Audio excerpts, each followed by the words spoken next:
Well, we're on my rooftop here in Chicago, and the next 2 days are going to be filled with US Open golf. Wait, you playing a Callaway? Yeah. Yeah. That's going to be fun.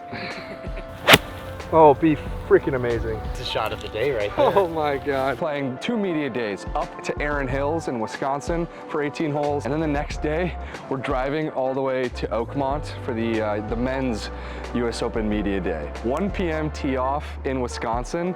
Then we need to leave that property at 7. 587 miles, time to get going. Drive into the early morning, and then we need to wake up at like probably 5:30 in the morning, get back on the road. We've got a tee time at Oakmont, and that's all that matters. Get your ass in here. And then get our butts to Western Pennsylvania. So I'm a 7 handicap. On these big, brawny, meaty golf courses, we have set the line at 85 per course. 85 plus 85, gotta break 170. Whatever you get at Erin Hills can either hurt you or help you when you get over to Oakmont. It's bad if we don't break 90 at Erin Hills, because we're not gonna break 80 at Oakmont. It's the toughest golf course in the world, people say. We need to get away from Erin Hills with something that starts with an 8 and hopefully ends with a 3, maybe a 2. You ready? I'm ready. Come on!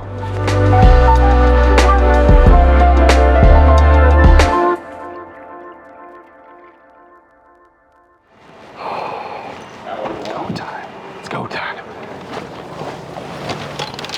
When I'm not on a golf course, this will be home for the next 36 hours.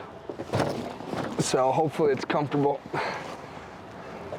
No one's played Erin Hills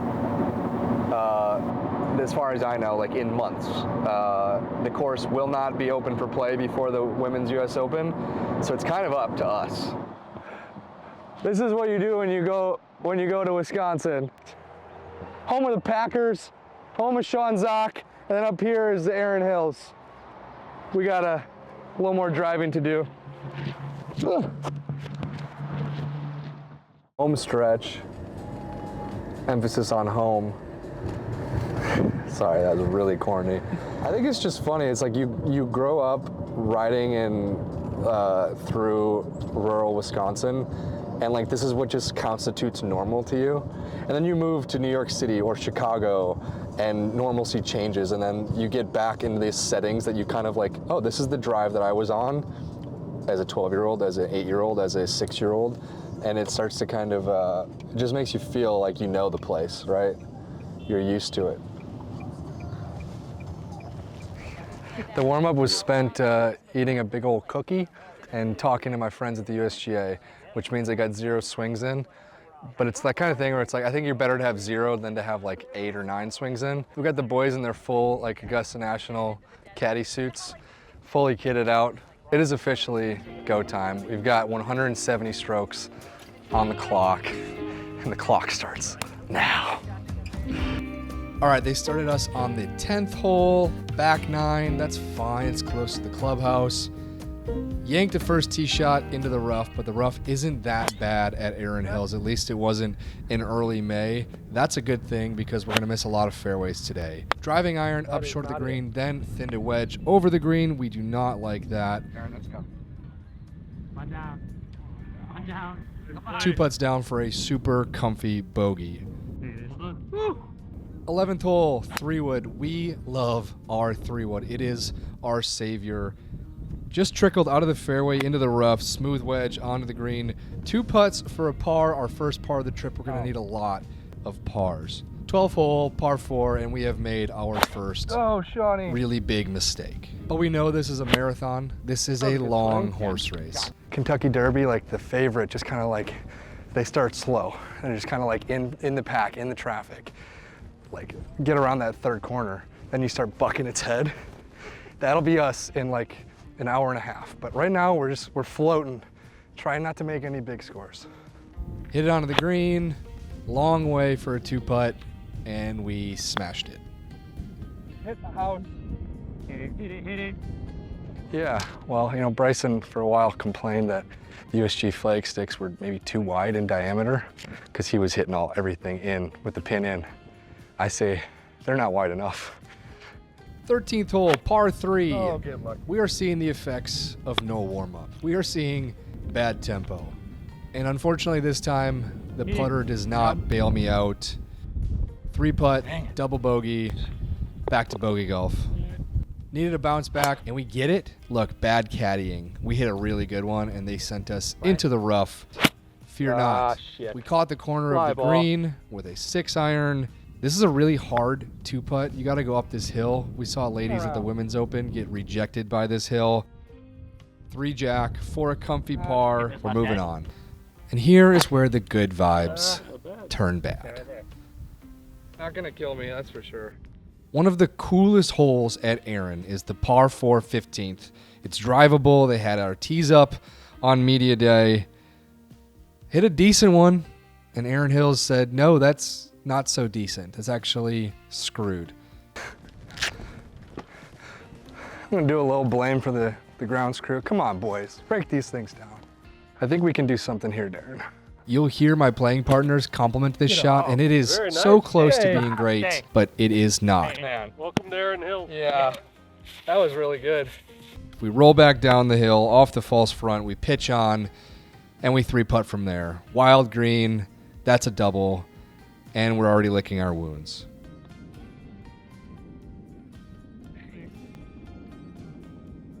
I am the conductor of the bogey train at this point. Oh boy, we get bad. I'm thinking, while I make these rigid swings, of how much my friends are going to make fun of me with every shot on camera. Pitch on, 2-putt bogey. That might as well be my nickname for my day at Erin Hills. 2-putt bogey. Erin has a ton of great finishing holes, but you're just not really seeing them how they're meant to be played. Bad swing off the 17th tee. Grinding through the rough. That's a double. The par 5 18th is one of my favorite holes, though, and even if I thinned a tee shot, I did give my producer Darren something to salivate over. Smashing 3-wood. Pretty good, huh? This is the Justin Thomas plaque. Driver to here, and then 3-wood. As far as the light touches, Simba. That's how far he hit it. And then hitting a really good driving iron short of the green. 2-putt par, a nervy par. We finish with a bogey golf 45 on the front. Got to make some magic on the back. 45 on the front it's at least 3 more than we want. If we could somehow get around this second 9 in 40, we're gonna fist pump our way all the way to Culver's. And we're gonna have a hell of a double butter burger with cheese. 40, come on. Erin Hills front 9, par 5 first. It is a lovely starting hole. We unfortunately overcook it a little bit into the fairway bunker. The problem is we ended up double crossing out of the fairway bunker. The incoming president at the USGA, Kevin Hammer, he's playing with us. He found my ball, thank goodness. From there, we juiced it over the green, fly or lie, chipped on, and what's my nickname? 2-putt bogey. The way Erin Hills is routed, it is so good at giving and taking. Like the first hole should be a little bit of a give, and the second hole is even a little bit more of a give, but holes 3 through 6, they take. They are tough. So I really needed to make a good score on 2. Mashed a 3-wood off the tee, chunked a wedge short, got up and down for a par when we absolutely needed it.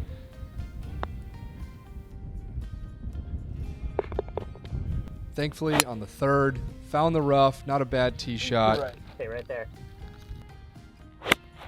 Left the wedge just a bit short. These uphill par 4s to these cresting greens, they just mean you have to be super precise with your irons and your wedges and land it on the right part of the green. I did not. Had to pitch on, 2-putt bogey. I think what's important for people is to realize par is a great score when these courses get tricked up like crazy for the US Opens. When it's us playing as amateurs, par is also still a really good score. I'm not making enough of them right now. I send my 6-iron over the green on the 4th hole, and I can't find my ball. Drop 3, hitting 4 onto the green, 2-putt for double. Number 5, 3-wood off the tee into the fairway, and we're just really not making committed swings. Like, we knew this day was on the calendar. You're thinking about that number on the video, on the screen, ticking down from 170. Pitch on, 2-putt bogey. 6th hole, par 3, same thing. Bad swing, pitch on, 2-putt bogey. Your boy is not rotating through the swing. which can happen when you spend a lot of time in the car and you don't give yourself a warm-up. Par 5 7th, absolutely sent the perfect 3-wood, and then hit a 4-iron, grabbed a corner of the green. It was nice to hit a green. My caddy really enjoyed that. Handed me the putter, and it's an uphill 2-putt, and I made it look relatively easy. Finally a circle on the scorecard. We've got some momentum. We used that 3-wood. We lashed at it on 18. It leaks out a little bit right. We're in the rough, and I make probably my most important swing of the day. 6-iron. Freaking amazing. Carries the bunkers uphill, carries the false front. What I'm talking about. That's the shot of the day right there. Oh my God. And now we've got a birdie putt. We leave it short. We absolutely lip in as hard as you can for a par on 8 that we badly needed. Finishing hole, number 9. They call it the shortest par 5 in Wisconsin. Gave people fits. And it kind of gave me fits. I made a weak swing, tried to play hero ball, tried to hit a flop shot over the bunkers, flopped it into the bunkers. You never want to do that. Got out 2 putts, and that's 88. 45, 43. Not close. I would tell you that wasn't good enough, but again, it did give us a chance. Most frustrating part, I know that golf course. One of these courses on this trip, I knew. The other is a mystery. The one that I knew did not go well, and I've been kind of ruining that ever since. This is how Erin Hills would draw up its own postcard of how it wants to be. A place that is big, brawny. There's going to be some wind to make life tough. You're never going to lose a golf ball because your caddy's going to find it everywhere. And at some point it'll calm down into a beautiful evening. Hopefully you take as few strokes as possible. I took a few too many today. Well, that's really gross. Sign of the times, I'd say. It's a big walk out there, and I need some better socks. You know, kick a man while he's down. That's what we're dealing with right now. What, you know what's going to cure some of that? Double butterbird with cheese and some custard. That's exactly I right. completely agree. All right, Darren. Oakmont Country Club. 7:30. It is 9 hours on the dot. Pending thunderstorms. 587 miles. Time to get going. See you later, Erin Hills. We got a job to do. And that's shoot 82 somewhere else. That's 3 states away, almost 600 miles away, 1 range session away at least. 1 big bucket of balls, we'll leave it at that. And firstly, 1 lovely stop at Culver's. I want a dish. 36. This is Culver's. This is good eating. This is a Wisconsin delicacy. Really like cook it in butter, like butter is seared into the burger. And for my money, it's as good as your Five Guys, your Shake Shack. It's going to fuel you for the next... For the drive, 500 miles. I would drive 500 miles.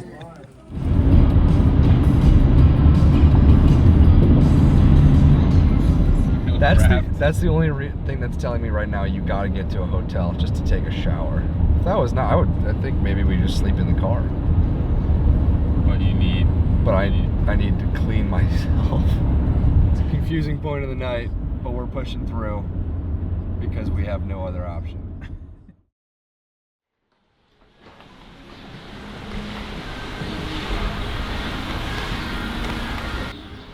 We woke up, and that is bad news for our haters. We got 3 hours of sleep. Whoop tells me I got 21% recovery. It's raining. We got 4 more hours of driving. But we're not giving up. We've got a tee time at Oakmont, and that's all that matters. So we press forward. Get your ass in here. So that was back-to-back possessions from 3 points. And then they started trapping in the second half too, and that was just turning into 4 on 3 behind him, which doesn't guarantee. Well, And Where are we, first of all? We're in Youngstown, Ohio, Eastern Ohio. We're doing an E range session ahead of playing golf because we need to feel great. Because we left Erin Hills not feeling perfect about our game. This is a get right range session. We have found the place. If you want to get ready for one of the most illustrious golf clubs in America, come here to Pardo's, where he is big on golf. That's the name of the place. And you get right by hitting stingers into the 200-yard wooden sign. It really is. I know I've been a little sad about how I played yesterday, but like finding a place like this, I mean, it's run by the people who live in this home. Like this is kind of like a little bit of how people grow up in middle America loving golf, is like finding a place like this where they just beat balls like crazy. This feels way more at home than the driving range at Oakmont. Let's just be honest about that. If you can't get right here, you're not gonna get right anywhere.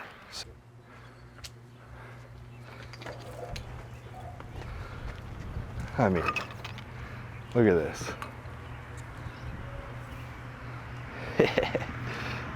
Stand up. I think it's one of those putters that sits on its own. You can get behind it and read the putt.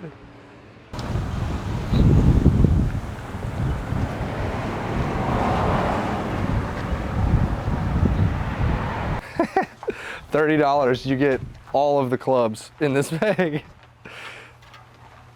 I think these have been outlawed by the USGA, so it would be in poor form to show up with this at Oakmont. This place has kind of set me right. I'm gonna remember this spot. Pardo's, big on golf. So we're way more positive than we were about 15 hours ago. So come on, say it again. We can do this. 82 today. I'm not sure that I properly understood what 9 hours in a car was gonna feel like for my body, for my golfer's body. But we're about to find out if it was all worth it. At this point, I would say it's not, but I think Oakmont has a little treat in store for us that hopefully will make this whole thing worth it. We've got 82 strokes. Hopefully that lasts us all 18 holes. You want to know what optimism looks like? It's what you just watched. It's me in the parking lot at Oakmont. Haven't even seen a blade of grass yet. And I'm thinking that I can shoot 82. Having no clue of what the first hole is going to do to me. Thinned one into the fairway off the tee. I hit a good 6-iron, pulled it into what I hoped was the bunker. Not the bunker at all. When you have rough this thick, your ball could truly end up hanging in the grass above the sand. Over the green, back onto the green, 2-putt for an opening double. Find the edge of the fairway on the third hole, my second of the day. Roasted a driver. The driver feels a lot better. Wedged onto the green, and I realized just how fast the putts are at Oakmont. The whole deal that Oakmont slows down its greens for the US Open, that's a reality. Thought the driver was going to work today.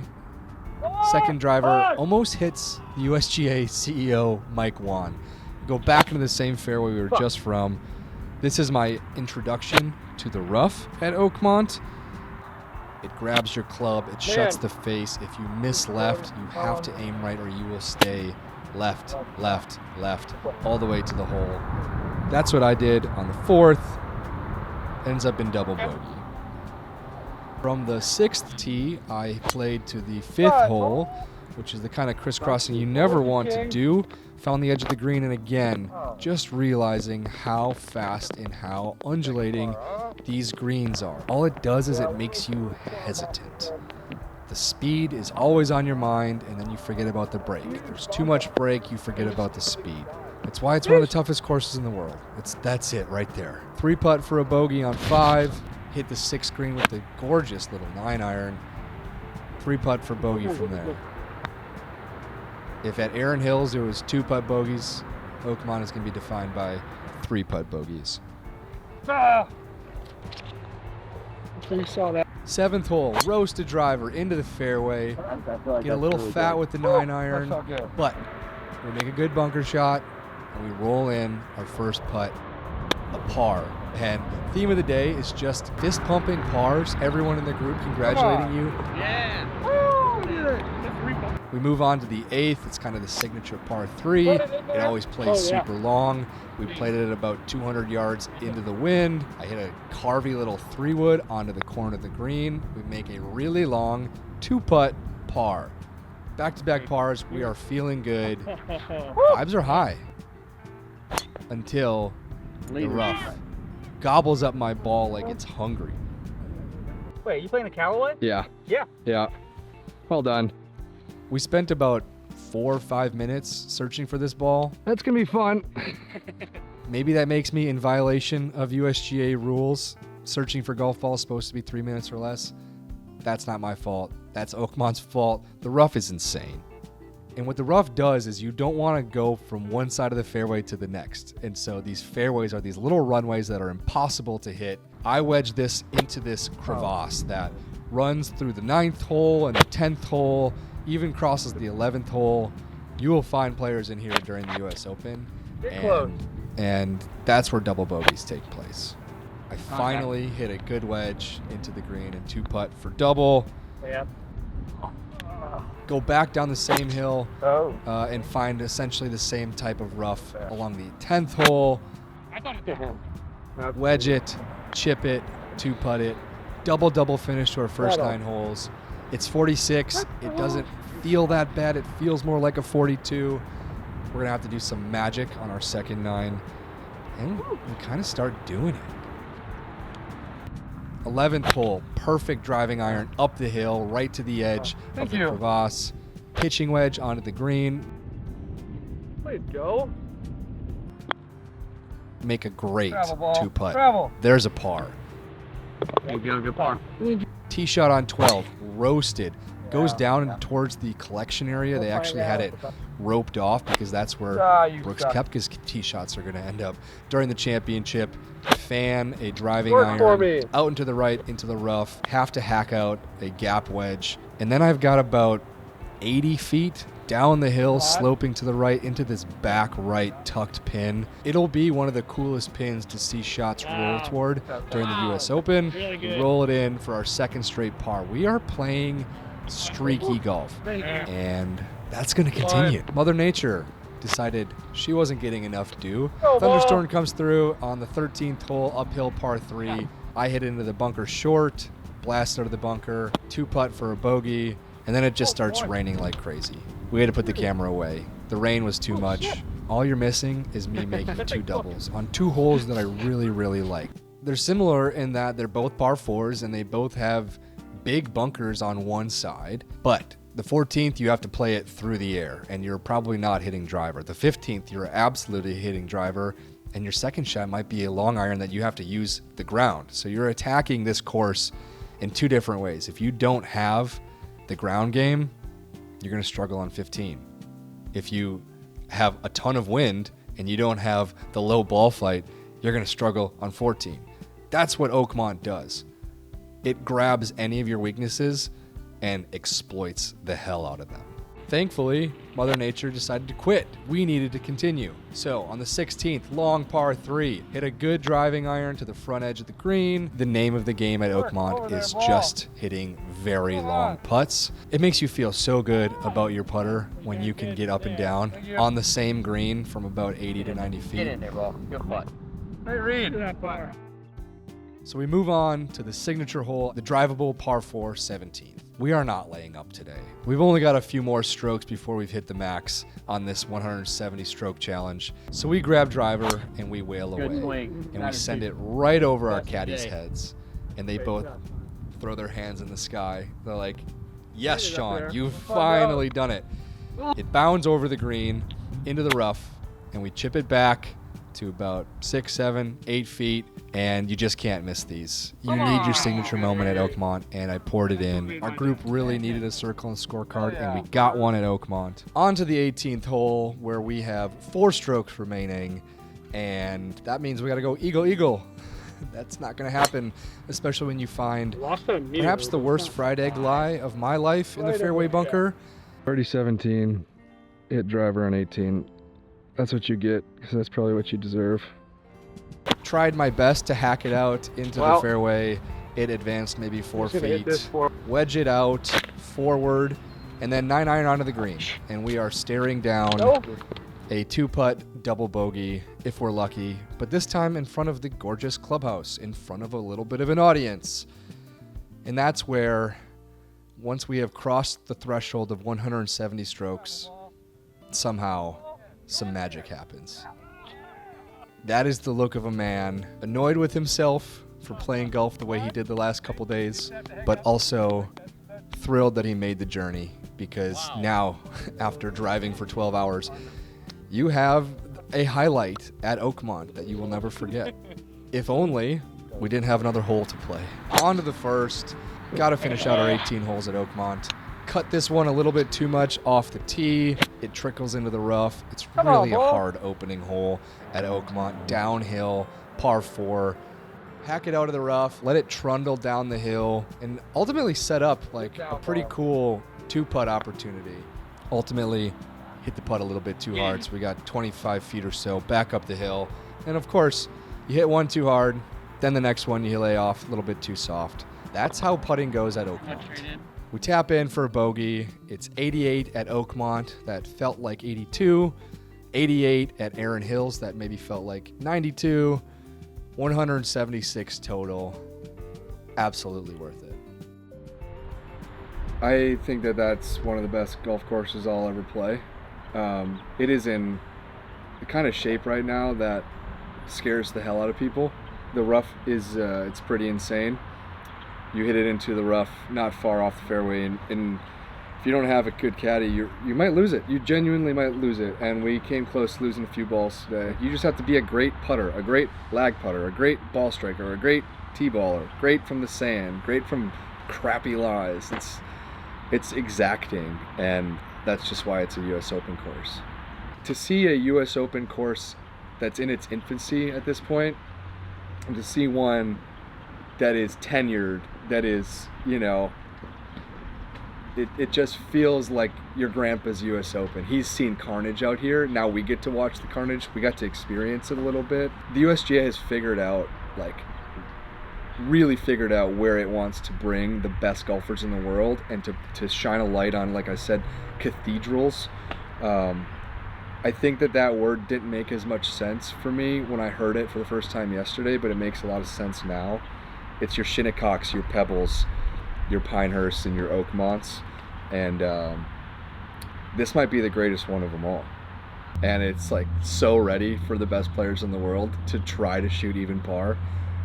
It made me very excited to watch the US Open. I'm going to be thinking about this round for a long time. Screw the 170 strokes. It was a decent number. We ended up with 176. Not that bad.